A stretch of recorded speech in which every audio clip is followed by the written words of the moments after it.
Aujourd'hui, en compagnie d'Alma, mon chien médecine, je te fais ce petit podcast qui parle de procrastination, mais aussi de gens qui ne sont jamais satisfaits de créer et de créer et de créer, qui passent d'un projet à l'autre, qui sont les petits papillons, comme j'aime les appeler. Bref, ce sont deux côtés d'une même médaille qu'on va les décortiquer et je te donne mes petits trucs aujourd'hui.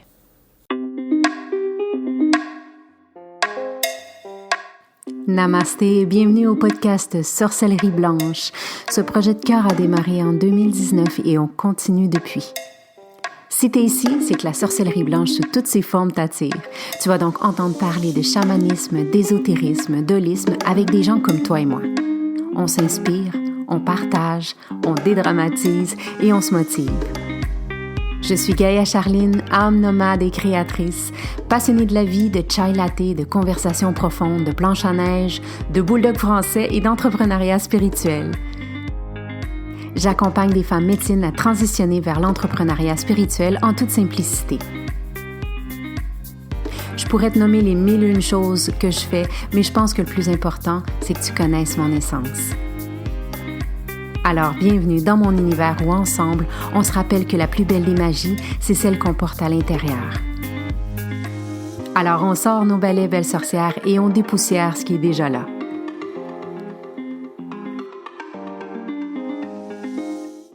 Salut belle sorcière, aujourd'hui je suis super emballée de venir faire ce podcast parce que c'est comme si je baignais dans ce bain depuis le début de l'année.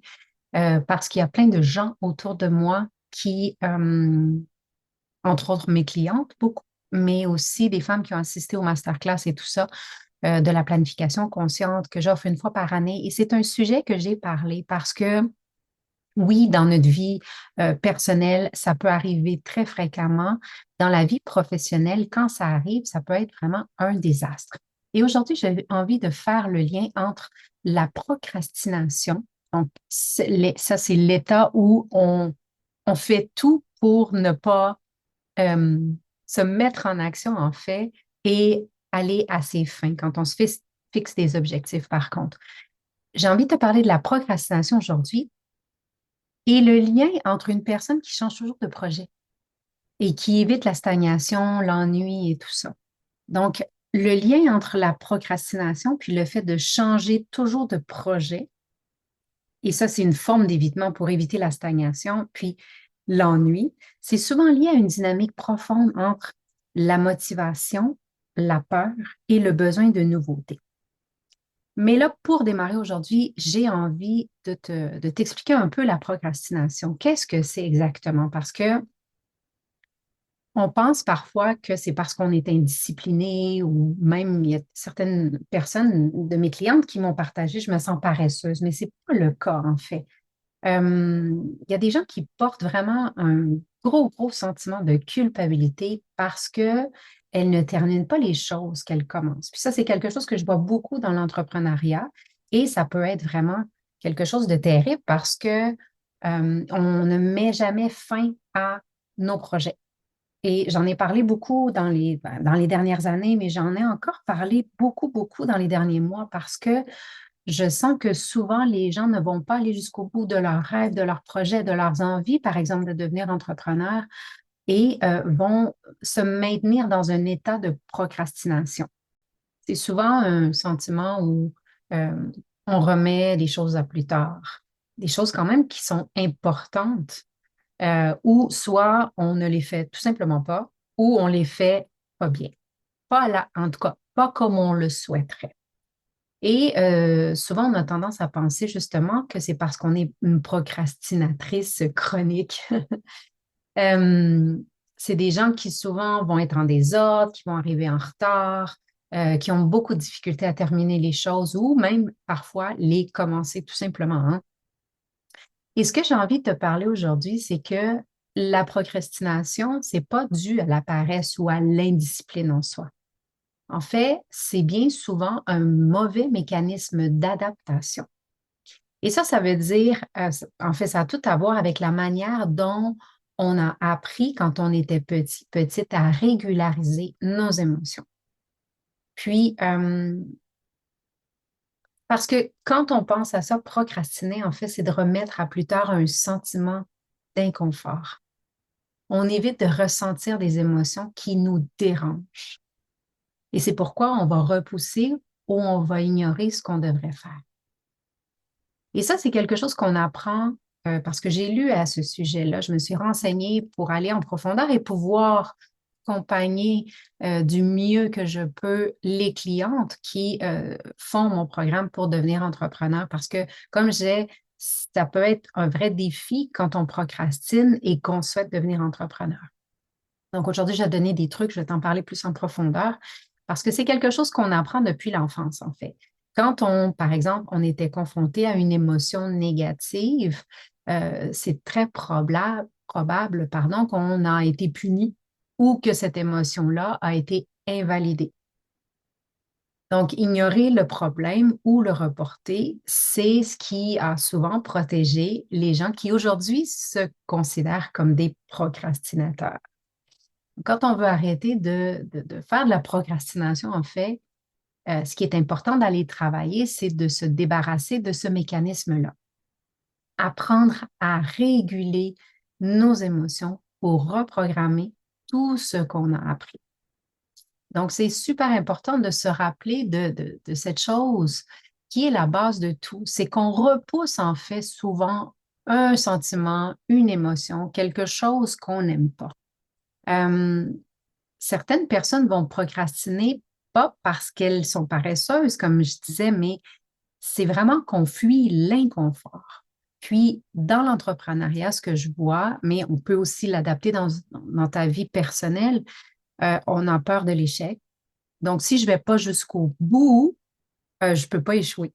Ça, c'est une manière de penser qui peut être rectifiée, qui peut être retravaillée. Nous, on travaille un peu ça pendant le cursus du programme Momentum parce que c'est important de se mettre en action, même si on a des peurs, même si on ne connaît pas la suite. Donc, c'est vraiment, je dirais, le cœur du programme Momentum, au-delà de créer son activité holistique.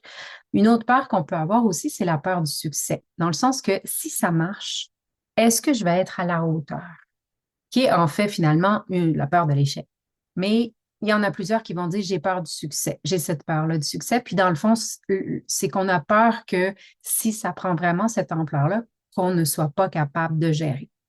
Et il y a une autre chose, c'est l'auto-sabotage aussi. Inconsciemment, d'éviter d'aller trop loin pour ne pas se confronter à ses propres limites et la stratégie qu'on va choisir. Aujourd'hui, j'avais envie de te parler du lien entre ceux qui procrastinent et ceux qui changent toujours de projet ou qui évitent l'ennui ou le fait de faire du surplace, qui peut avoir un lien très, très étroit. Puis, l'ennui et le besoin de renouveau. C'est quelque chose que je vois aussi chez certaines de mes clientes par rapport à la structure de leur activité. Parce qu'il y en a qui changent souvent de projet parce que leur cerveau est stimulé par la nouveauté. Et ça, j'en parlais dans le masterclass de planification consciente parce que je les appelle les papillons. Elles vont en fait créer plein de petites choses, mais selon moi, ne vont jamais jusqu'au bout du projet. C'est toujours de la stimulation et du renouveau. Pourquoi? Parce que on adore l'adrénaline du démarrage, ce que j'appelais tomber en amour. On aime tomber en amour. Mais par la suite, est-ce qu'on est capable de travailler sur la relation, d'améliorer cette relation-là? Et ça, c'est quand on est entrepreneur, de travailler à améliorer la relation, comme métaphore que je te donne aujourd'hui. Mais même dans ta vie hein, ou dans ton travail, même si tu n'es pas entrepreneur, c'est vraiment de voir comment est-ce que tu peux faire ça. Donc, celles qui vont changer souvent de projet parce que le cerveau est stimulé par la nouveauté, adorent l'adrénaline du démarrage. Souvent, elles vont se fatiguer, elles vont se lasser quand tout devient trop structuré ou prévisible. Donc, elles vont toujours chercher un nouveau défi pour se sentir vivantes. Et ça, c'est vraiment, c'est quelque chose, encore une fois, à aller travailler en profondeur au niveau émotionnel quand on se rend compte qu'on est comme ça. Le nouveau, ce besoin-là de nouveauté, souvent va masquer une peur de la profondeur. Donc, comme je te disais tout à l'heure, améliorer ma relation. Soit j'aime tomber en amour, tomber en amour, tomber en amour, donc c'est l'adrénaline du démarrage, ou soit je vais choisir quand je deviens entrepreneur et que je souhaite générer des bons revenus avec mon activité, améliorer ma relation. Et ça, c'est la peur de la profondeur. Donc, aller trop loin dans un projet ou aller jusqu'au bout d'un projet ou améliorer ce projet selon ce qu'on a eu comme résultat et ce qu'on a vécu pendant le lancement, donc pendant la montée. Hein. C'est pas, si je pouvais te faire une autre métaphore, ce serait vraiment, il y en a qui aiment ça arriver au sommet de la montagne, mais qui ne vont pas aller travailler le plaisir, la montée, l'amélioration de cette montée-là. Donc, quand on parle de masquer une peur de la profondeur, c'est d'aller trop loin dans un projet, ça demande de la patience, ça demande de la discipline, ça demande de l'engagement, qui est à un autre niveau, beaucoup plus profond et selon moi, beaucoup plus admirable que de créer. Parce que créer quelque chose, pour moi, c'est la partie facile. Créer quelque chose qui se vend, là est le défi. Créer quelque chose qui se vend, ça a besoin de profondeur, ça a besoin d'amélioration, ça a besoin de calculation, ça a besoin de planification en conscience. Et ça a besoin non seulement d'être le faire, faire, faire, faire, faire, ça a besoin d'être à partir de l'être. Et c'est pour ça que j'ai fait ce masterclass de planification consciente qui a duré en fait 4 heures parce que c'est d'une certaine profondeur quand on veut vraiment passer à l'autre niveau de son activité. Ce n'est pas seulement que de savoir calculer ses chiffres, de voir ces choses-là, mais vraiment, il y a toute une autre dimension qui va amener cette expansion dans son activité ou dans sa vie personnelle. Il y a aussi un cercle vicieux qui est important de parler entre l'excitation et la frustration. Parce que là, je parlais justement tu sais, qu'est-ce qui est le fun dans ça, c'est waouh, c'est le renouveau, c'est l'adrénaline, c'est le petit papillon qui va aller butiner chacune des fleurs. Mais là, ici, il y a l'excitation, c'est le lancement du nouveau projet, c'est la passion, c'est la créativité. Après viennent les premières difficultés. Et dans les premières difficultés, c'est là qu'on a besoin d'efforts. C'est là qu'on peut voir nos pertes d'énergie. Par la suite vient l'ennui ou la peur. Et là, c'est là qu'on doute. On veut quelque chose de plus excitant. Et l'autre étape qui vient après, c'est l'abandon ou une nouvelle idée qui va surgir. Pourquoi on repart à zéro avec un nouveau projet? Et ça peut créer une frustration intérieure parce qu'on a l'impression d'être toujours occupé, mais de ne pas réellement avoir de résultats, de ne pas réellement avancer. Et quand on est entrepreneur, ce que ça peut faire aussi pour notre communauté, c'est que ça l'étourdit complètement. Et les gens vont dire, qu'est-ce qui se passe avec elle? Ça peut aussi avoir l'air qu'on est désespéré pour générer des revenus. Donc, on lance plein d'offres une après l'autre, qu'on est éparpillé aussi. C'est vraiment ce que ça peut donner à notre communauté. Et aussi, inconsciemment, ça peut faire penser que les choses ne vont pas justement bien parce qu'on a besoin toujours de renouveau, de renouveau, de renouveau. Et là, je ne parle pas d'avoir des nouvelles offres de temps en temps. C'est super bien et c'est parfait parce que c'est ça aussi l'entrepreneuriat. Mais quand on ne fait que lancer des nouvelles choses et on ne reste pas dans ce momentum qui, normalement, quand on lance quelque chose de nouveau, moi, ce que j'ai expliqué dans le masterclass de planification consciente, c'est vraiment que dans l'entrepreneuriat, par exemple, on considère le court terme 1 an. Donc, vraiment, est-ce que pendant 1 an, est-ce que je vais être capable d'aller améliorer, d'aller rectifier mon tir, mon message, ma communication? C'est vraiment de mettre une énergie euh, encore plus profonde dans le projet qu'on lance. Moi, c'est pour ça que ça fait 8 ans que le momentum existe et qu'à chaque année, on revisite la stratégie de lancement, on revisite les grandes classes, qui est en fait l'événement annuel, on revisite le contenu, on revisite plein de choses. Parce que c'est pour moi d'aller jusqu'au bout de ce projet-là m'a permis vraiment de pouvoir m'expandre avec mon activité et pouvoir développer d'autres choses à côté. Donc là, tu vas me dire comment on trouve son équilibre. En fait, créer du renouveau dans la continuité. Ça, c'est quelque chose que je recommande. Ça veut dire d'injecter des défis de la créativité dans un même projet au lieu de toujours repartir de zéro. Donc, qu'est-ce qui est déjà là et comment est-ce que je peux l'améliorer? Comment est-ce que je peux approfondir ma relation avec ceci? Un autre, euh, un autre truc que je pourrais te donner, c'est d'accepter le fait qu'on stagne parfois comme une phase qui est normale, qui est tout à fait normale. Puis la progression va toujours passer par des moments plus calmes. C'est dans les moments de doute, c'est dans ces moments-là qu'on reconstruit en profondeur, qu'on construit en profondeur. C'est pas quand je commence à douter, je dois absolument me lancer à faire un nouveau projet ou laisser aller ma créativité. Parce que oui, on est des artistes, on a une super grande créativité. Parfois, on reçoit beaucoup de messages, on reçoit beaucoup de choses. Et c'est important, quand on travaille à mes côtés, vraiment, on se fixe un ou deux projets annuels.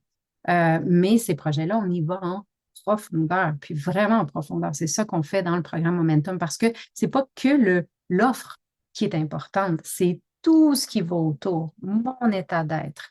Euh, mon état d'âme, mon état d'esprit, par la suite, le positionnement, la communication, les stratégies, tu sais, c'est tout ce qu'on voit dans le programme Momentum parce que on pense que, bon, je vais juste créer un programme en ligne, puis je vais en parler, puis les gens vont s'inscrire et voilà, je vais être devenu entrepreneur. Mais c'est tellement pas ça. Si c'était ça, tout le monde le ferait et tout le monde continuerait. Si on peut voir autour de nous les gens qui ont essayé versus les gens qui continue après un certain temps.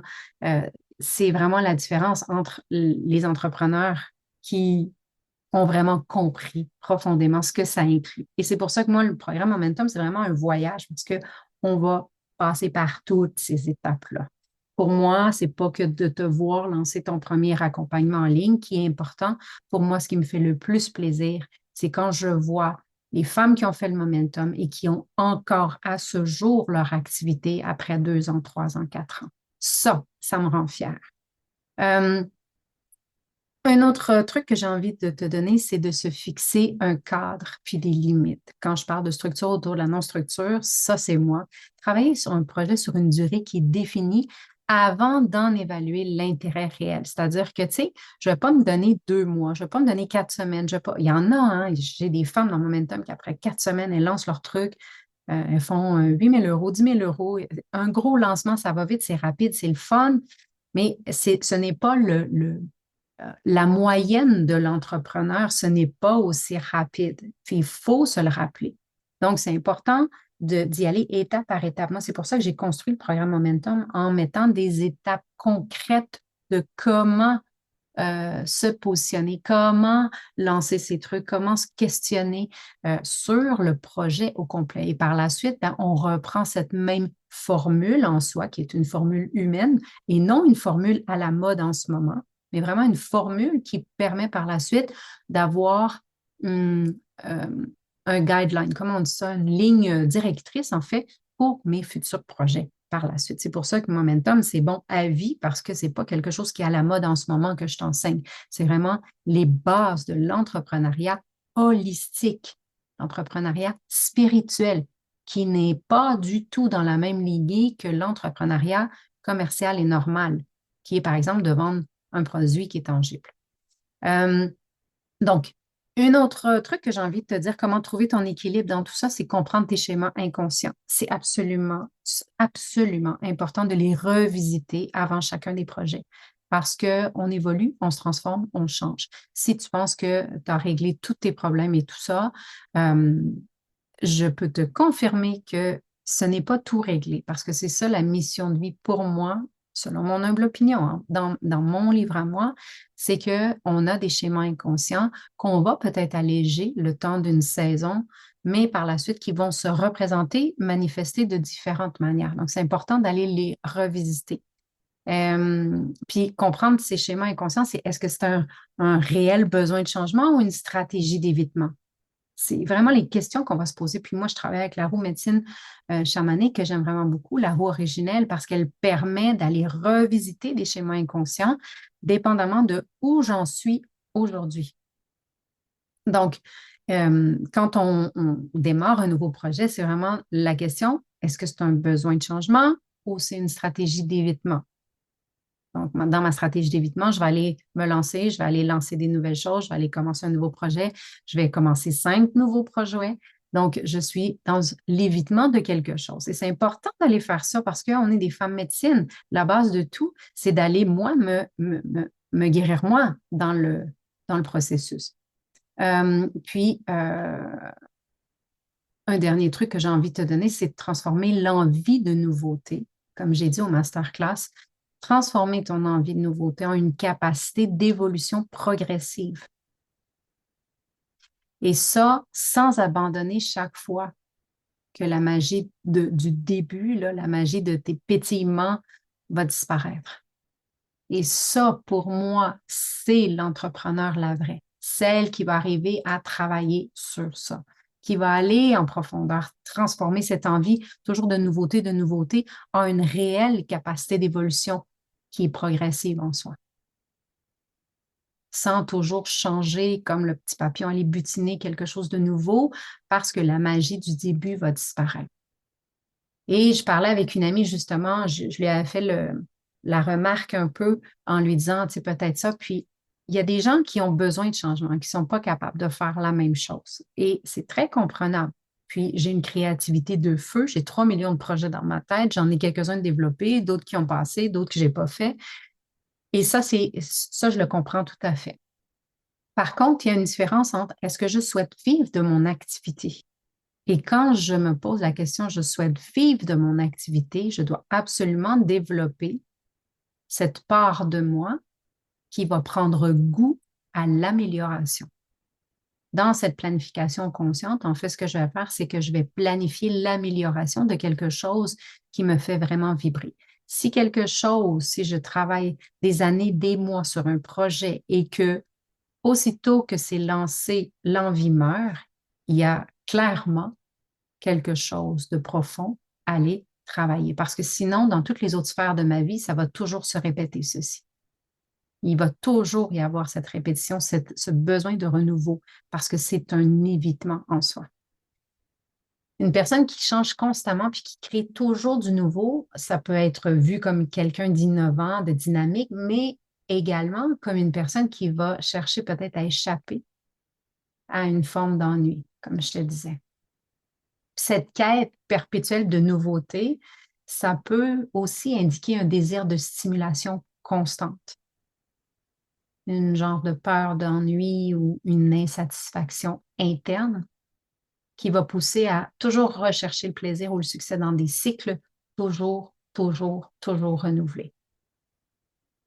Donc aujourd'hui, on parle de procrastination d'un côté pour les personnes qui ne font pas avancer rien, qui a toujours. Mais si on regarde l'autre côté de la médaille, les gens qui cherchent toujours du renouveau, mais qui ne vont pas jusqu'au bout de, par exemple, dans l'entrepreneuriat, c'est que je développe des projets, mais je ne vais pas jusqu'au bout de générer des revenus, de réels revenus avec quelque chose. Parce que si sincèrement j'y crois profondément à ce projet et que ce que j'ai créé est magnifique, apporte quelque chose de fantastique auprès des gens, mais que je ne vais pas jusqu'au bout de vendre cet accompagnement-là, puis d'en faire profiter les autres, hein, parce que c'est vraiment ça, c'est d'offrir ce service, cette lumière aux gens, parce qu'à la base, je crée toujours en pensant à ma cliente. Et quand je crée en pensant à ma cliente, en fait, c'est que il va y avoir un besoin que je viens remplir.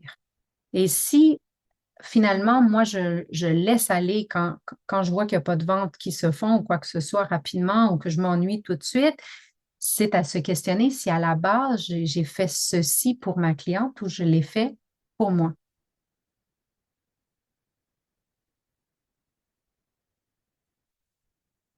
Si, par exemple, une personne va passer 3 ans à travailler sur un projet, quel qu'il soit, ça peut être personnel ou professionnel, mais que le bonheur ou la satisfaction que cette personne-là en retire dure quelques mois, quelques jours, ça peut être signe de plusieurs choses. La première, ça peut être un besoin constant de nouveauté, de challenge, comme je te parlais tout à l'heure.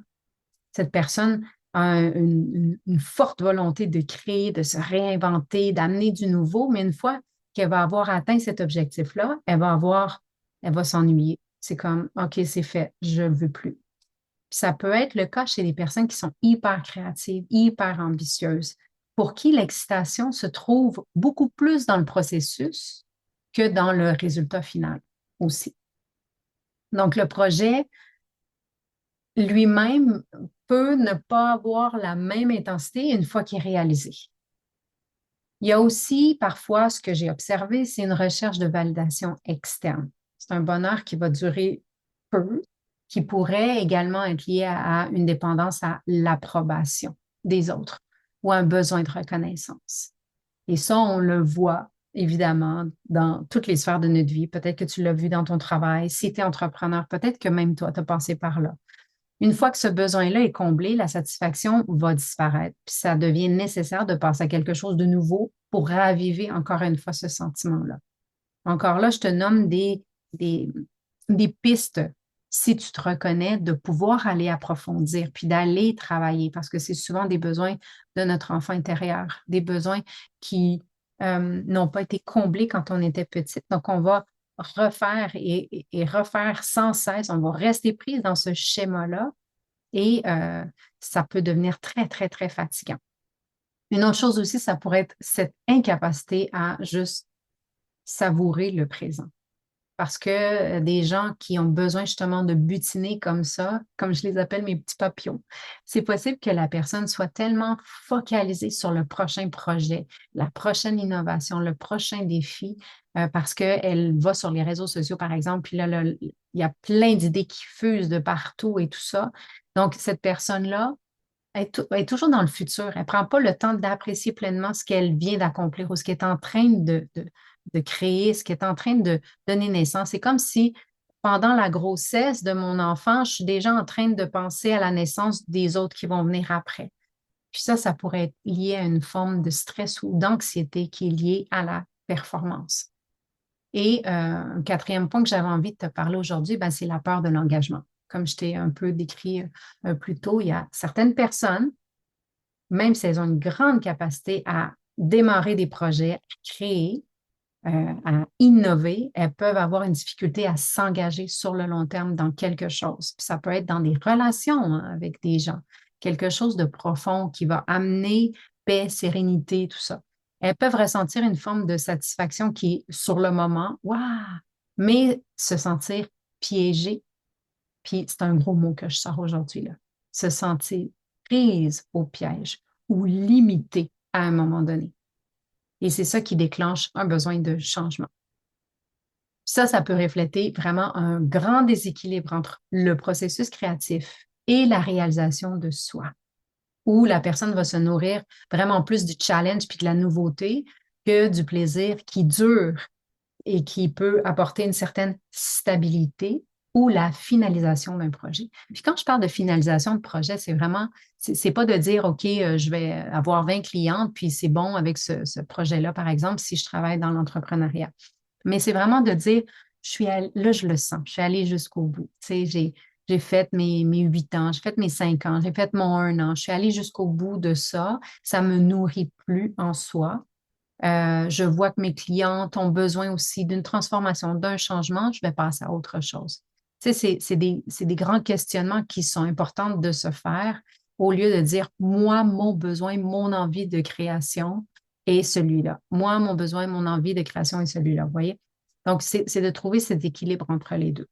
Pour un équilibre, ben, peut-être qu'une introspection, une démarche de gestion de la satisfaction dans ces projets peut être bénéfique pour vraiment apprendre à savourer toutes les réussites, mais en même temps cultiver un intérêt constant pour la nouveauté, parce que moi, c'est ce que j'aime le plus.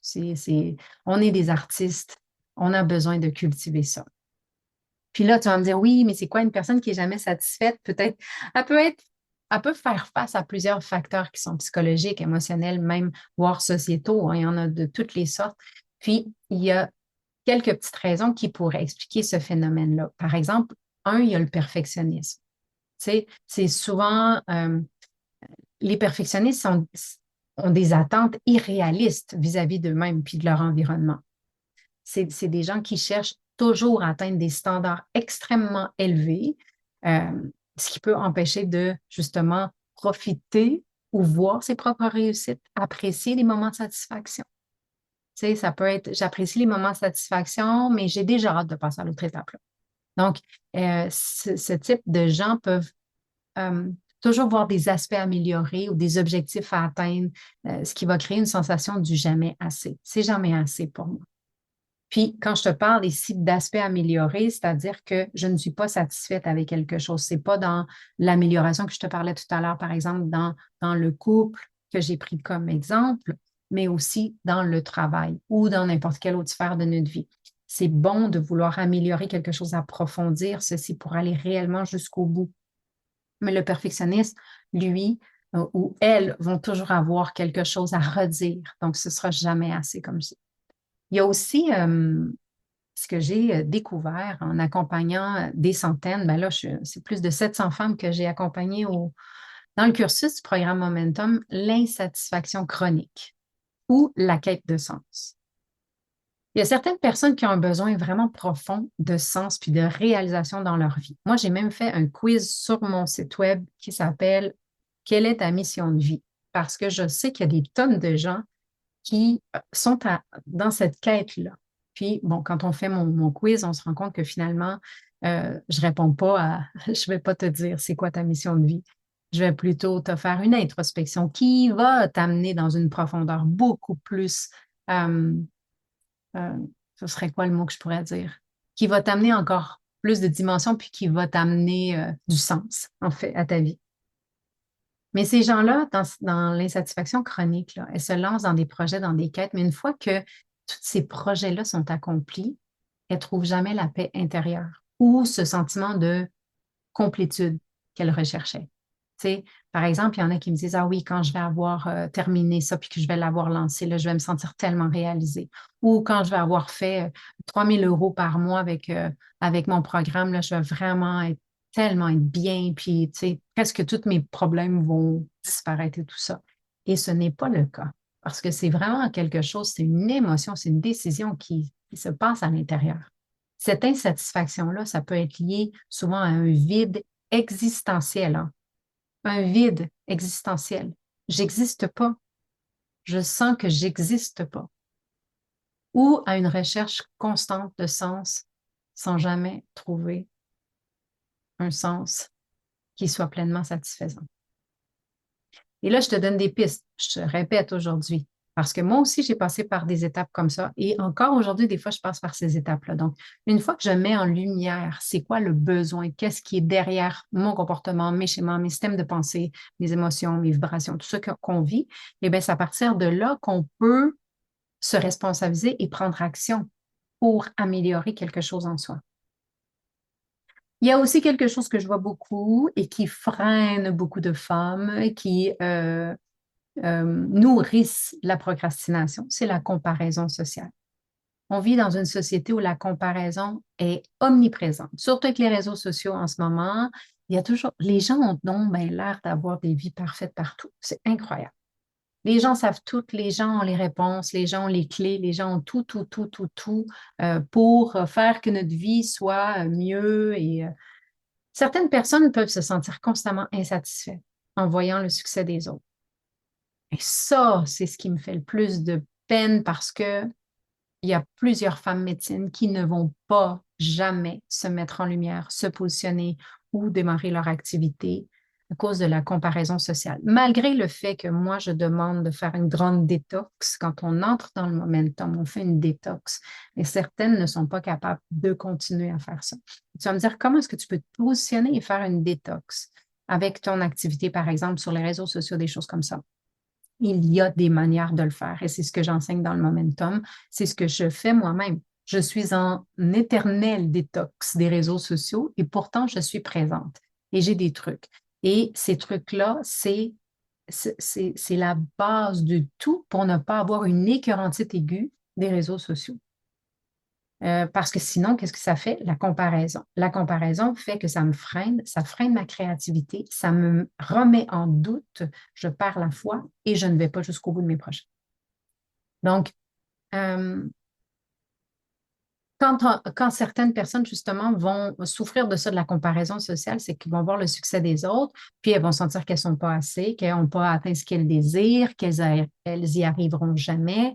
Il y en a des fois qui se comparent à moi, tu sais, des clientes qui, dans le passé, se sont comparées à moi, mais j'ai dit, oui, mais moi, ça fait 8 ans que je fais ça à temps plein. Toi, tu viens de démarrer il y a 2 mois.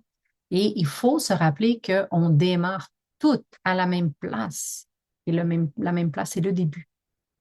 Et c'est ce que j'aime montrer parfois dans le momentum. J'ai certaines vidéos qui montrent justement mes débuts, tu sais, quand j'avais 100 personnes sur ma page, quand j'avais mon groupe avec 1200 personnes, qui aujourd'hui, tu sais, sont à 15 000 et 25 000 et tout ça. Mais qu'est-ce qui a été le début pour moi doit être le même début pour les autres, dans le sens que, tu sais, il n'y a pas d'autre manière d'avoir du succès. C'est de commencer par le début et d'avoir une constance, une discipline et d'appliquer évidemment ce que j'enseigne dans le programme Momentum. Donc, la comparaison sociale, c'est une des choses qui peut faire beaucoup de mal.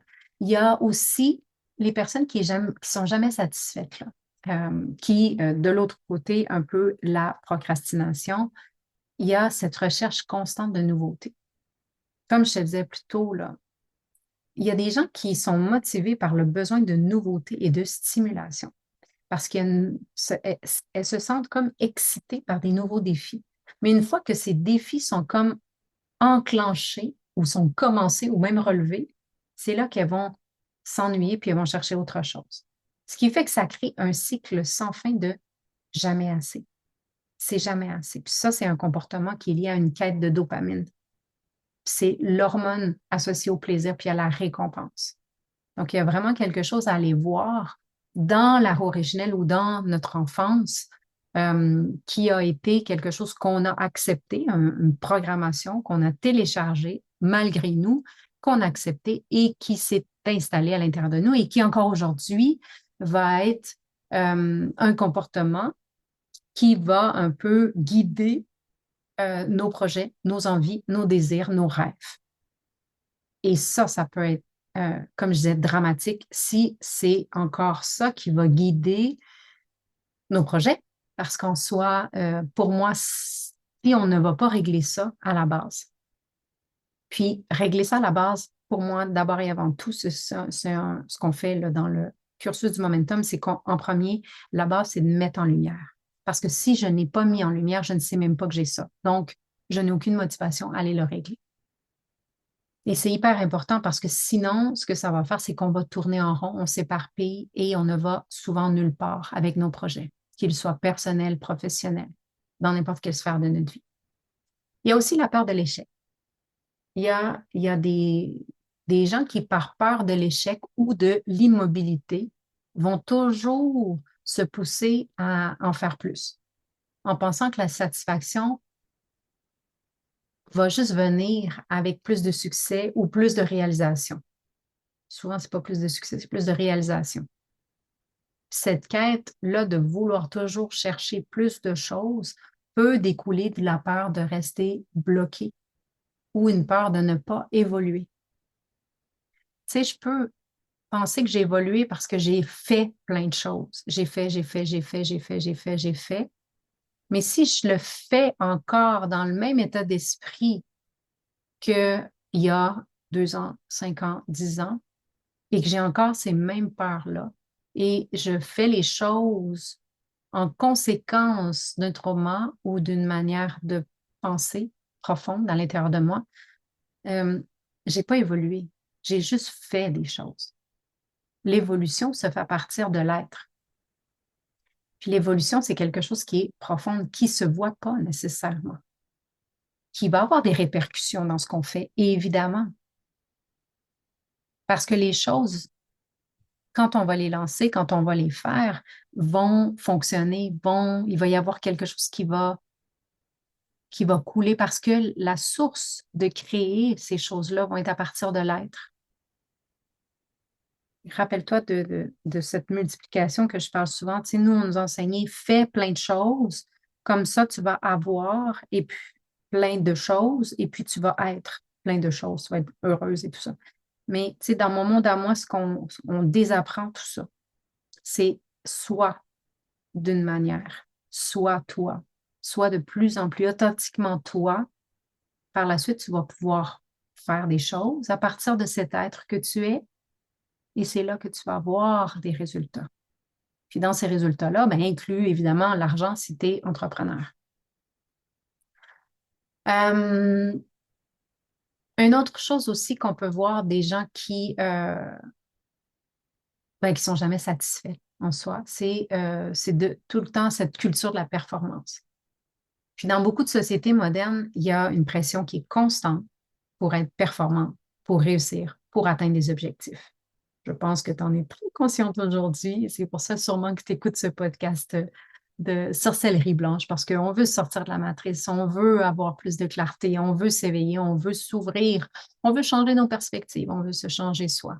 Cette pression-là, qu'est-ce que ça fait? Ça engendre une insatisfaction qui est permanente parce que l'accomplissement des objectifs ne mène pas nécessairement à la satisfaction personnelle, mais beaucoup plus à la recherche, c'est quoi mon prochain palier? C'est quoi mon prochain palier? Et finalement, une autre chose qui pourrait expliquer ça, c'est l'incapacité à apprécier l'instant présent. Puis les personnes qui sont souvent insatisfaites ont de la difficulté à vivre pleinement dans le présent. Elles sont toujours tournées vers l'avenir. Quand je vais faire ça, quand je vais avoir ça, quand je vais être comme ça. C'est toujours une quête de la prochaine réussite, mais jamais prennent le temps de s'arrêter, d'apprécier ce qu'elles ont accompli ou de vivre les petits moments de bonheur quotidien. Ou si elles le font, mais c'est très rapide. On passe tout de suite à l'autre. On passe tout de suite à l'autre, on passe tout de suite à l'autre. Donc, aujourd'hui, je trouvais important de te rappeler que l'insatisfaction qui est perpétuelle, là, tu sais, je mets mes grands mots aujourd'hui, mais tu comprends, c'est souvent le fruit de mécanismes psychologiques qui sont hyper complexes, qui vont mélanger des attentes élevées, qui vont mélanger un manque d'épanouissement personnel, qui mélangent des pressions extérieures. Ça peut être hyper difficile à surmonter, mais c'est possible de trouver un équilibre en cultivant la gratitude, en acceptant ses imperfections, en reconnectant ses besoins émotionnels, ses véritables désirs, en se faisant accompagner, j'ai envie de te dire. Parce que personnellement, moi, je me fais accompagner d'un côté, des deux côtés, perso et pro. Et c'est hyper important de le faire. Il faut trouver son qui va nous enseigner comment arriver à. Et c'est pour ça que je dis toujours, trouve ton qui va t'enseigner comment. Parce que la satisfaction durable, ça vient de l'acceptation de soi puis de l'équilibre entre l'ambition et le contentement. Et ça, pour des personnes, si tu te retrouves aujourd'hui à écouter ce podcast-là parce que tu procrastines ou parce que justement tu butines, tu es toujours à la quête de quelque chose d'autre, c'est hyper important de revoir tes priorités, de revoir des concepts qui sont hyper profonds.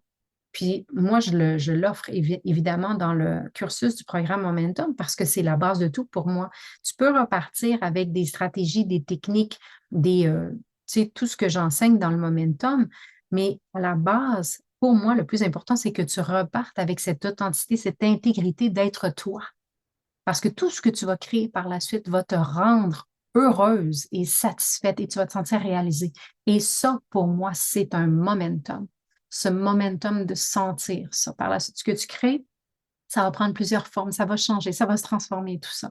Mais d'avoir ce courage d'aller au cœur de soi, souvent, on a besoin d'être accompagné pour le faire. Si tu as senti aujourd'hui que c'est moi ta bonne personne, tu sais où me trouver. Je te souhaite une belle fin de journée et puis j'espère que ça t'aura fait penser, ça t'aura fait changer peut-être des perspectives. Rappelle-toi de me laisser ton commentaire parce que je vais les lire puis je vais te répondre. Ça me fait toujours plaisir de te lire quand tu me dis « Hey, je t'ai écouté ». Ben, ça me fait plaisir. Je t'embrasse. Ciao.